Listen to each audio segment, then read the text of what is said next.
Wait, why are we here? People liked you in the world building challenge video, and I thought I would bring you back.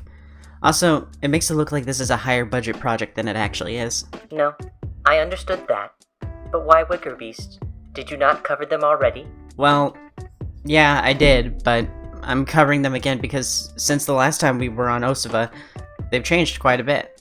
How bothersome. Organics change so slowly that each new limb you sprout is treated like a major historical event. Remember when humans got excited about growing thumbs? They still don't shut up about it. Not all of us can download a new update when things get difficult. Besides, you have your drawbacks too. You can't hack an organic. Not yet, at least. Anyways, what's so great about the new Wickerbeasts that requires our documentation? Well, according to the website advertising their homeworld, they've noted a few new subspecies as well as changes to the subspecies we saw last time.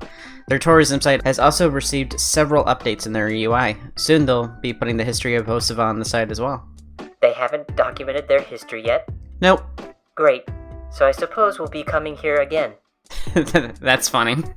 What is? I didn't know you could do sarcasm. Howdy, herd, and hello everybody else. Here on Sera's Things, we hop from planet to planet and universe to universe, visiting the inhabitants of amazing worlds with interesting species. Think of my show as a trip through the zoo or a National Geographic episode about species not found on Earth. In our very first trip across the universe, we stopped on a planet called Osova and began our zoological journey. Well, it's been a long time since we last visited, and this species has grown and changed quite a bit since our last visit. Let's visit the Wickerbeasts again and see how much they've changed.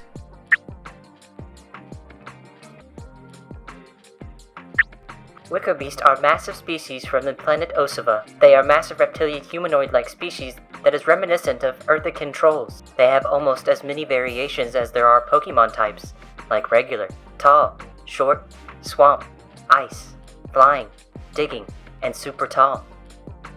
Sera, why did you make me say that?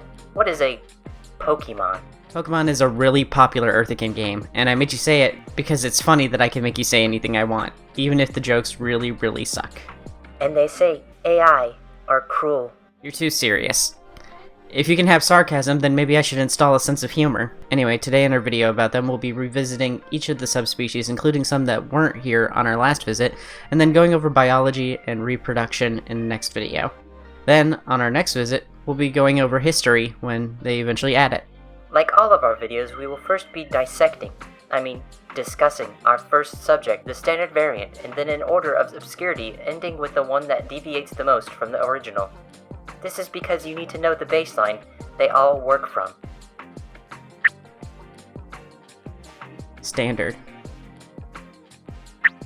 The standard Wickerbeast is our average Joe and the original shared ancestor of all Wickerbeast subspecies. They make up the majority of the population on Osova that is populated by Wickerbeasts, and they are average in size ranging from 7 feet tall to 8.5 feet tall. So compared to your average human, they are far above average.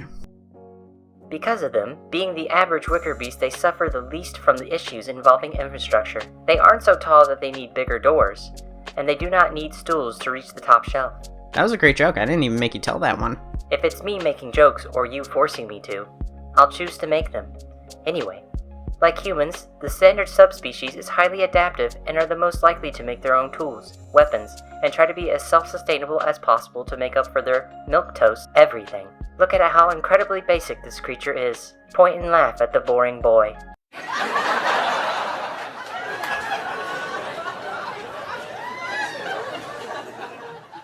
That was more cruel than funny, but I'm keeping that take in.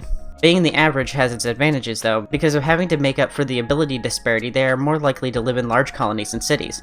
Being the most common of the subspecies, they take advantage of the quantity over the quality. But they are far from defenseless. The average standard variant lean in favor of jobs like weaponsmithing, alchemy, and other crafts to make up the difference between them and the other species, meaning their infrastructure is catered to them, but like all Wickerbeasts, they're still something to be fearful of. They're highly agile and strong. They have the perfect balance of weight to speed, making an angry Wicker more akin to an angry train, and should all of that still not be enough, standards are first in line when it comes to requesting new mechanical augmentation. Clearly, they're very intelligent too. It would be silly to think that organics didn't have any advantages over machines, but machines are superior in many ways too. A standard Wickerbeast with augmentations is the perfect in-between and almost beautiful. Hey everybody, before we continue on to the next part, we've got an ad read to do. The first one is from Catwitch Studio. Catwitch Studio is an artist that mainly specializes in digital artwork but also does animation, speed paints, and more. They do commissions that are priced anywhere from $10 to over $50 depending on what kind of art you're looking for. You can find them on Twitter, Instagram, and TikTok. All the links are in the description and in the comments, so if you're looking for an artist to commission or just want to see some cool art, go ahead and check them out. King Wickerbeasts.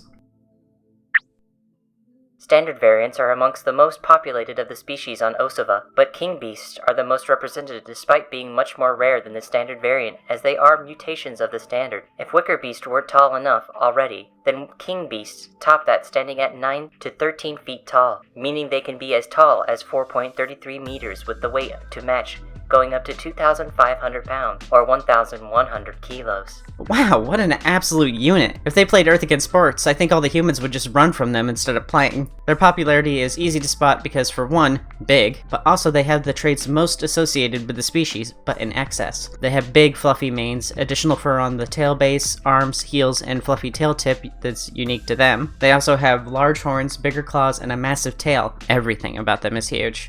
Wink. Why did you say wink out loud? I don't know how to wink. We didn't talk about just how rare they are. If a standard Wickerbeast were to lay a full clutch of 6, there is a 20% chance that one would be a king. Despite the name scheme, a female Wickerbeast wouldn't be called a queen beast. This is because Wickerbeasts don't have gender roles. We love a genderless species here. It's so efficient. We could be discussing space instead of something like whether AI can wear dresses. I told you, it has nothing to do with your gender.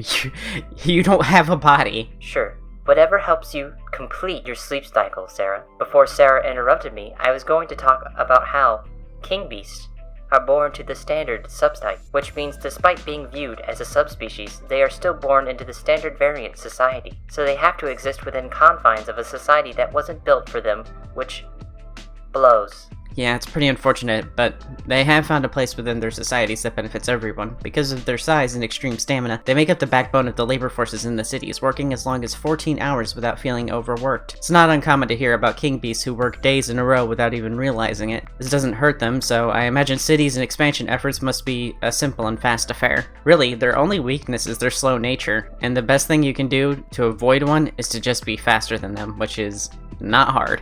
It appears because of these attributes they're desirable partners, their manes being viewed as the main appeal. Get it? Please stop using your oral orifices. To bring more attention to their main feature, they'll dress up their manes with all sorts of accessories to draw attention to their manes. Hey, my eyes are up here, pervert. There is a drawback to this, as kings with no mane or less than desirable manes are often alienated in their communities. This is even worse for king beasts who experience Sphinx syndrome, which, like its namesake, means they are born hairless, and criminals will have their mane shaved as a form of humiliation and punishment. Wow, I did not know I could feel sad. That's new. Because of this taste for big manes and other big features, we can expect the future of standard Wickerbeasts will be primarily populated by king beasts, or at least the standards who are significantly taller. Rogue. I'm a little teapot, short and stout. The king beasts were the tall variant, and this one is the short variant. They're tied with dwellers for the shortest subspecies, standing at only 4.5 feet at the shortest, which is about 1.5 meters. But that's just the shortest. The tallest stand at 6.5 feet, which is still way taller than the average human.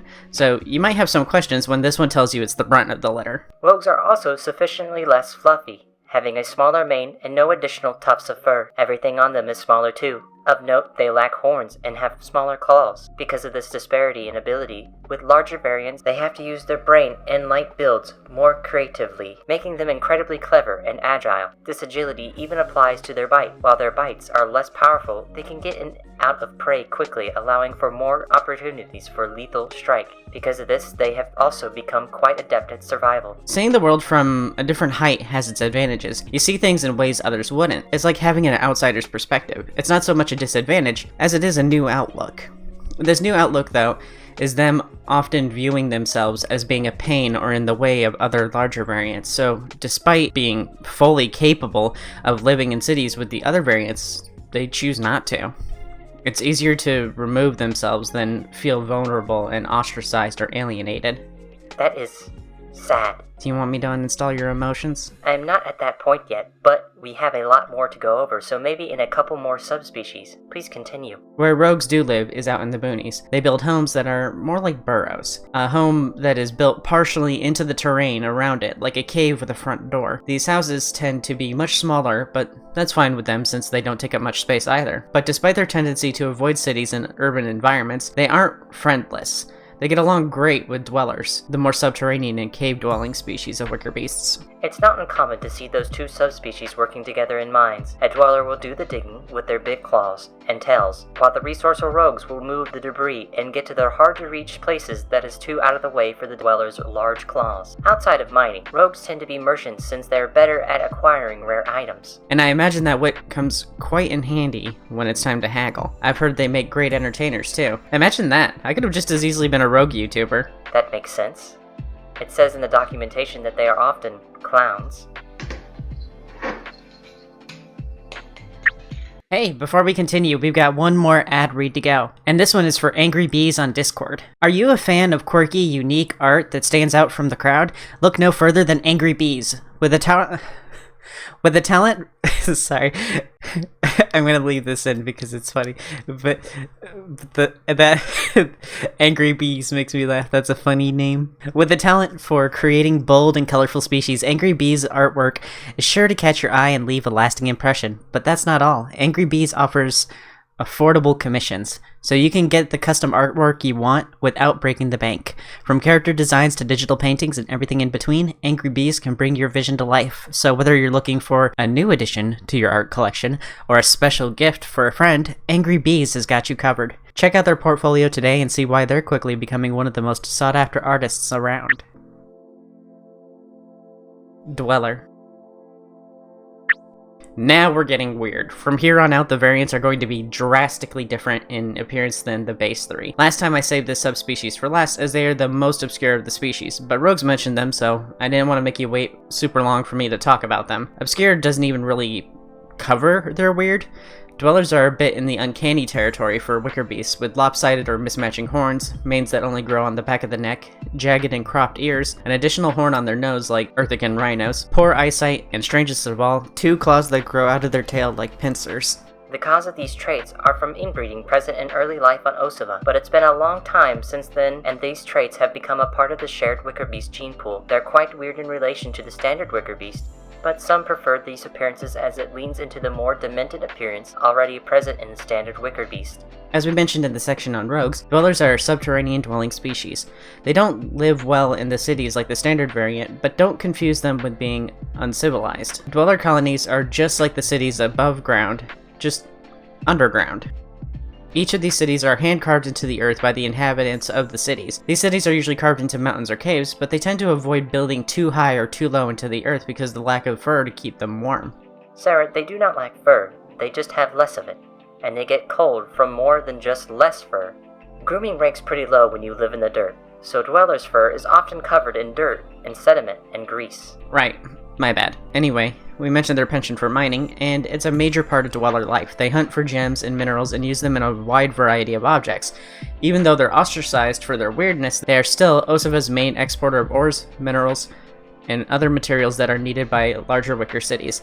Without them, Osova would be defenseless. These materials aren't just for weapons. Dwellers use their tails and tail claws for everything from mining, digging, fighting, and carrying things. Because it is frequent and extreme use, they can chip or break, but where there is need and innovation provides. Dwellers quickly discover how to use the materials they mine to replace or repair broken digits. They use tree sap harvested by another species called Arions. When a dweller affixes a gem or mineral to the affected area, they use the melted sap and let it re-solidify into a powerful adhesive. It's kind of like how humans get fillings in damaged teeth with similar metals. The only time this doesn't work is in the situation where a claw has been fully lost. They're incredibly stingy about this procedure, unfortunately. This can be used to improve the lives of Wickers everywhere, but dwellers keep it a secret so their enemies, the Arion, don't discover just how valuable their sap is to them. But this also explains why only dwellers have gem or mineral claws and horns. Arions.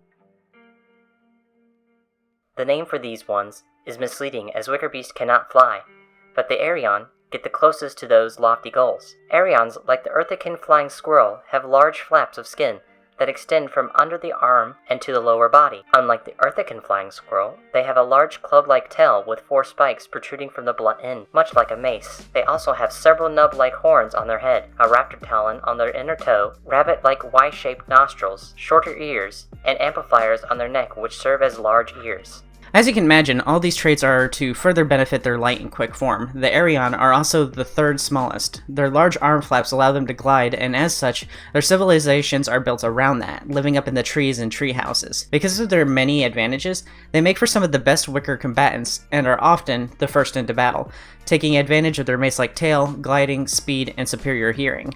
Their hearing is so good, in fact, that they can hear up to 2 miles away. Their tree-living lifestyle also gives them access to rare materials other variants can't get, like the aforementioned tree sap that dwellers secretly use as a glue, fruit, and nectar from the Passonia flower. These items are often valuable for their medicinal uses. Sap collection is quite easy for them as well. They just poke their raptor talon into the tree and drain the sap. Personias are large flowers 4 feet in diameter and similar in appearance to Earthican magnolias. The Arians suck up the nectar by curling their tongues into a straw-like slide and collect it in their throats. To prevent swallowing, they puff out their throats. The medicine made from these Personia is a cough medicine. They freeze the Personia nectar and consume them by sucking on them. They're like giant hummingbirds? Yes. By far the weirdest of the Wickerbeast. Don't have much more to say than that. They're just very, very strange.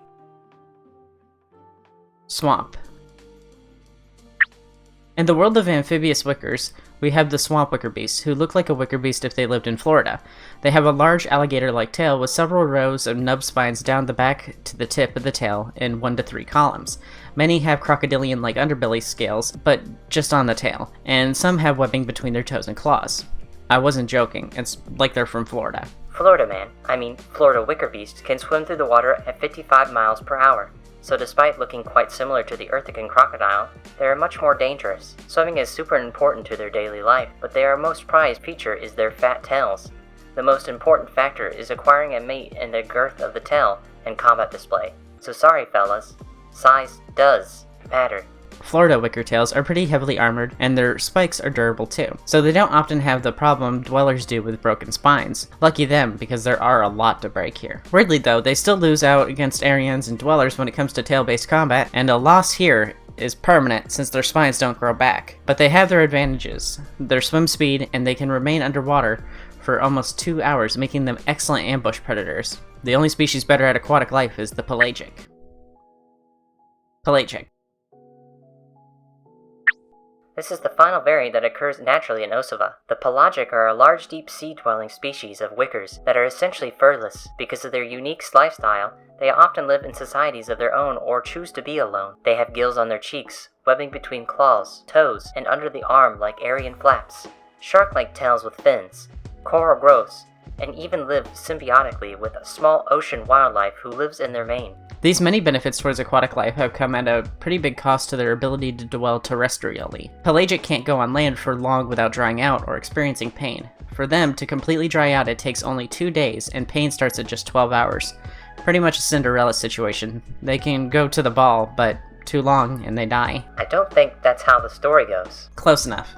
Anyway, one of the main reasons pelagic live in societies of their own is because of their aquatic nature and because of their Cinderella time limit. This resulted in them spending large swaths of time away from other Wickers, leading them to develop new methods of communication outside of the shared Vaic language. They now sort of hum like whale songs, and those hums can reach out to 4 miles. They've also developed their own culture. For example, they grow corals on their body that they give to each other as gifts, and other things they find to other Wickers. Those treasures can range from mundane like interesting trash to jewelry and shiny rocks. This gifting is a part of their mating rituals.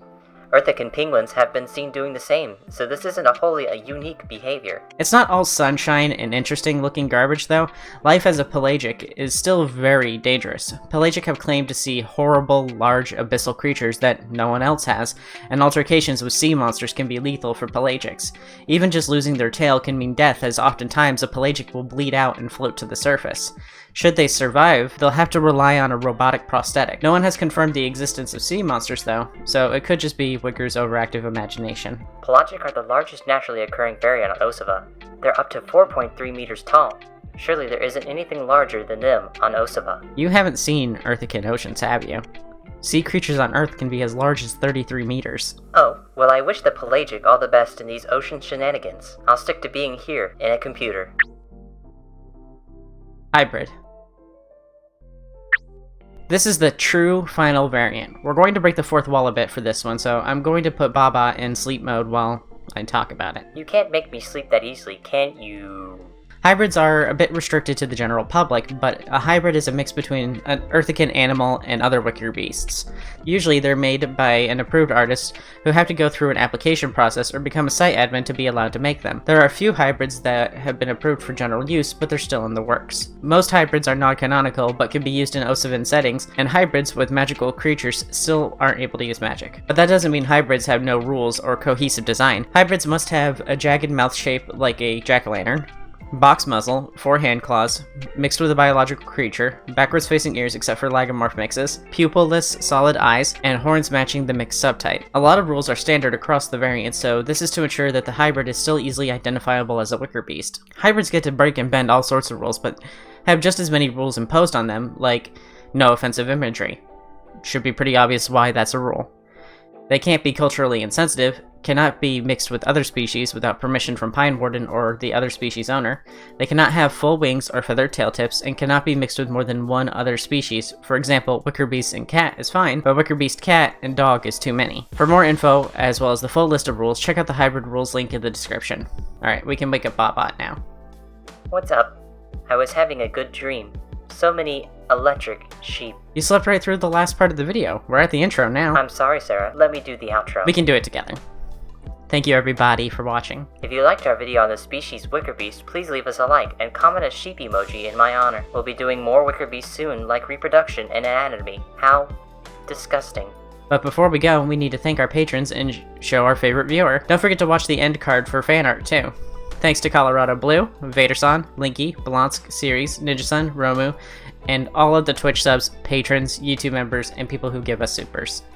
If you want to help the channel and get various goodies back, you can join the Patreon and YouTube memberships to get things like emotes, early access to videos for $1, movie nights, secret chat access, and lots more. All you have to do is click the join button below, or go to patreon.com/SerasThings. Today's fave viewer is the Based Leopard. Leopard said, I love shark girls. Me too, homie. Me too. Thank you everybody for watching, liking, commenting, and subscribing. We'll see you all later. Bye-bye. Bye-bye.